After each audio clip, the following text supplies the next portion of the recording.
Bienvenidos amigos televidentes a Pensamiento Crítico. Seguimos con las entrevistas a los candidatos a la Asamblea Nacional. Esta vez el turno es de Pavel Muñoz, candidato a la Asamblea por Alianza País, por la provincia del Pichincha. Pavel Muñoz, buenos días, bienvenido. Gracias, Carlos. Un saludo para ti, un saludo para la ciudadanía.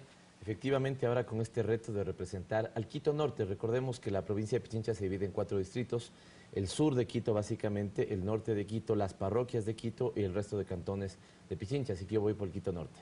Bueno, si bien es cierto vas por el Quito Norte, pero independientemente que vayas por el Quito Norte, cuando uno llega a la Asamblea Provincial representa a todo un país y en ese sentido se inserta en una agenda legislativa que impacta o deja positiva o negativamente al Ecuador entero. En ese sentido, después de haber pasado por la Secretaría Nacional de Planificación y Desarrollo, ¿pretendes ir a la Asamblea para hacer lo que se dejó de hacer o lo que todavía se dejó incompleto? Ambas cosas.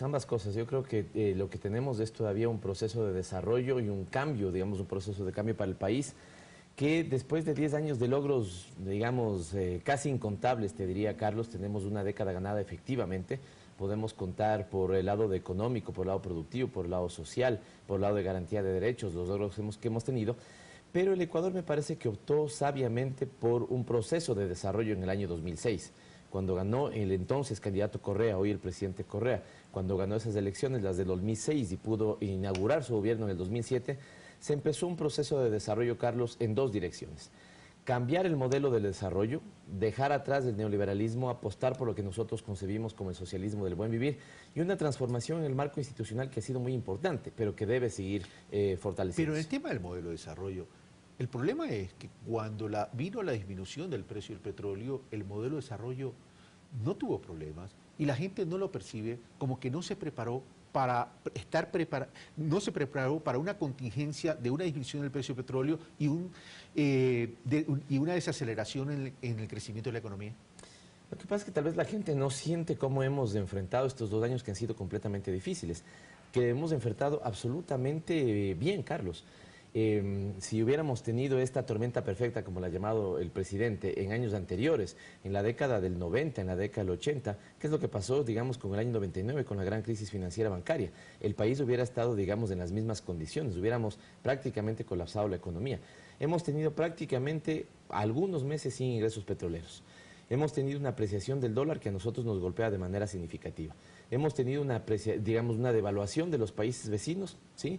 Hemos tenido una caída de los precios del petróleo asociado con una caída de todos los precios de exportación de los países latinoamericanos. No le ha pasado esto solo a Ecuador, Carlos, le ha pasado a todos los países latinoamericanos porque tenemos una característica. Vendemos nuestros productos, nuestras materias primas, las exportamos. Y en ese sentido, cuando se golpea el precio del cobre, del camarón, del café, del cacao, del petróleo, todos nos vemos afectados. Así que el presidente había ofrecido llevar el barco a buen puerto, lo estamos logrando, estamos haciendo eso.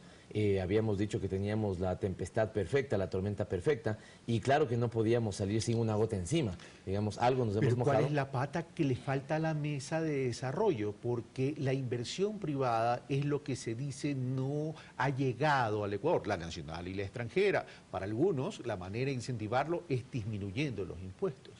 No, yo no estoy de acuerdo en esto, porque primero no tenemos una sociedad que pague muchos impuestos. Esto es falso, Carlos, y la gente lo sabe. Todavía tenemos un país donde cerca del 90% de las familias vive con un ingreso que bordea los $500, y esas familias no pagan nada de impuestos. Lo que pasa es que hoy hemos cobrado impuestos a quienes estaban acostumbrados a evadir y eludir, y en ese sentido evidentemente tienen ese como un discurso. Pero que tiene que seguirse fortaleciendo el proceso de desarrollo, estoy totalmente de acuerdo. Debemos seguir fortaleciendo y potenciando la economía popular. ¿En qué sectores y cómo? Digamos, yo sí soy partidario de que haya más inversión privada, no necesariamente la extranjera, aunque también es bueno que haya inversión extranjera.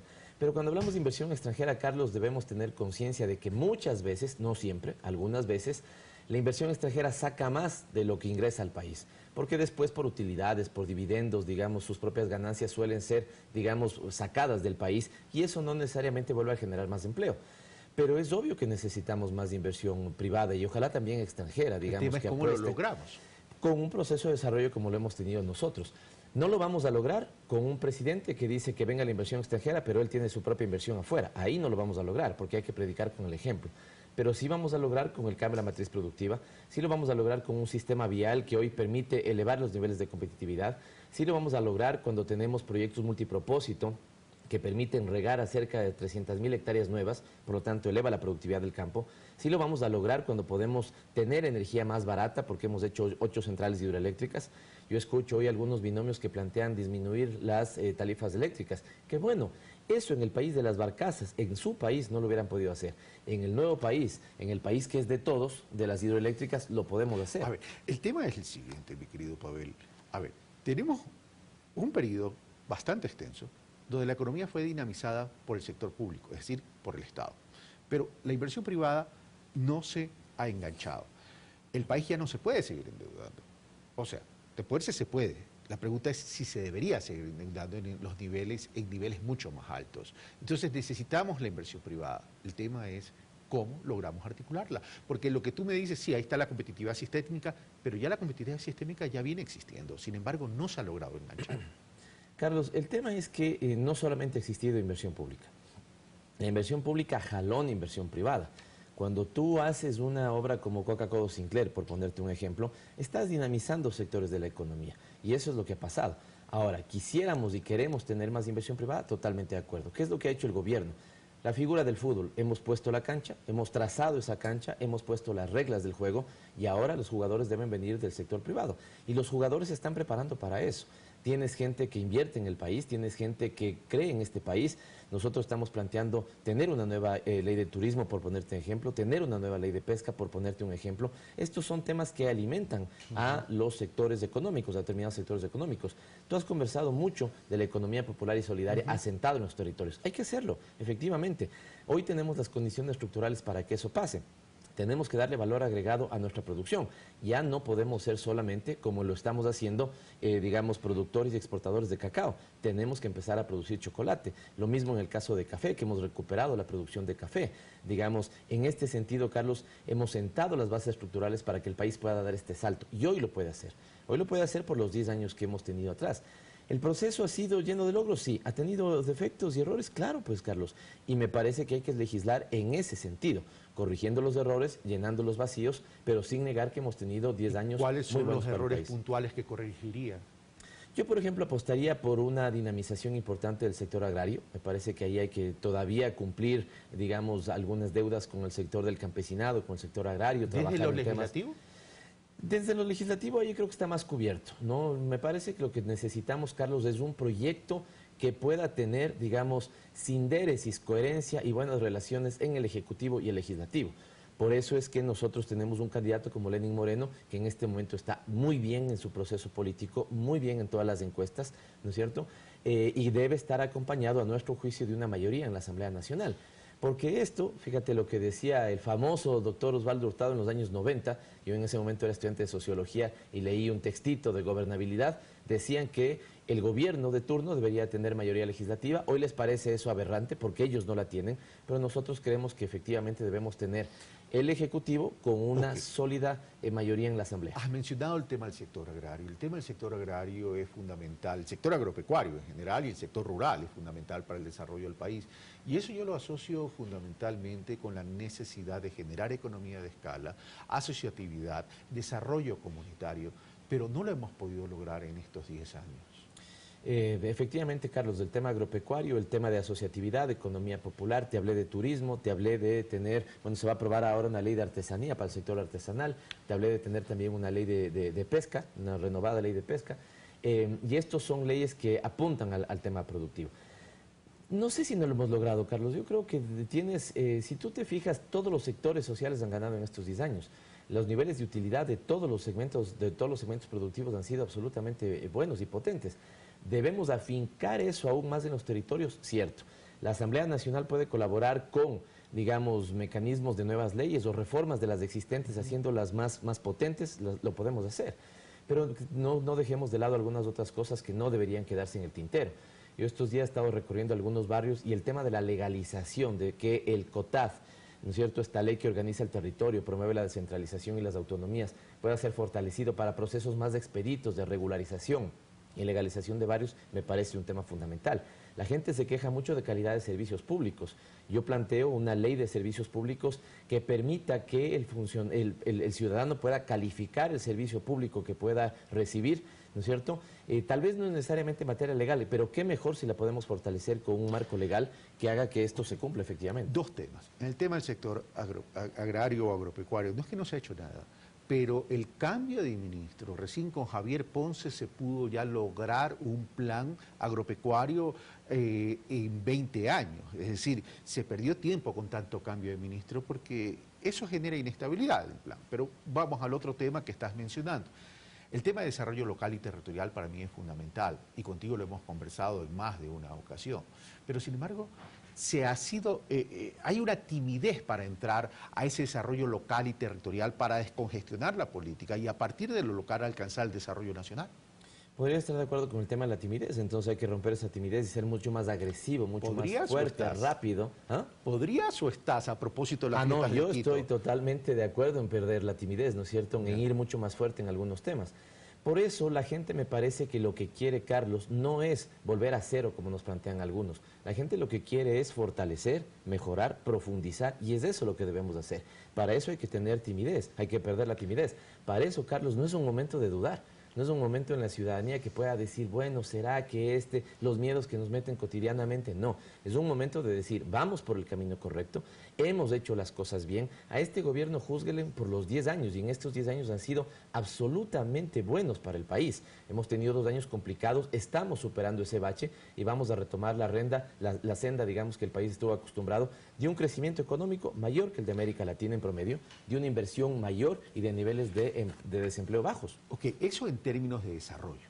Hablemos, se plantean por algunos otros candidatos el tema de la reforma política y han sido muy puntuales. No ha existido fiscalización y el tema de la asignación de las autoridades que ha permitido un control de poder político de parte del Ejecutivo. Carlos, yo he escuchado incluso que algunos quieren una nueva constitución y eso me parece una locura.